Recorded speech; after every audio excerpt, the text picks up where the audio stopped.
This is White Dome Geyser.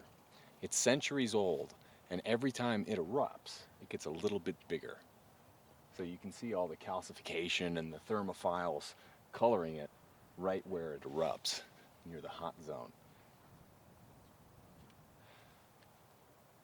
This one isn't quite as big as Mammoth, but I learned this morning that uh, calcium carbonate, 2 tons of it, are deposited every single day at Mammoth Hot Spring.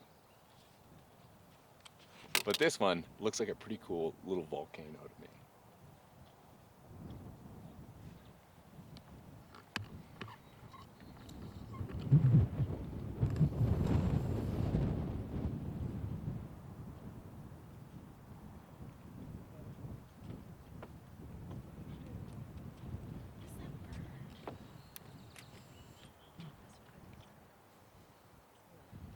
Oh yeah, it's a big one.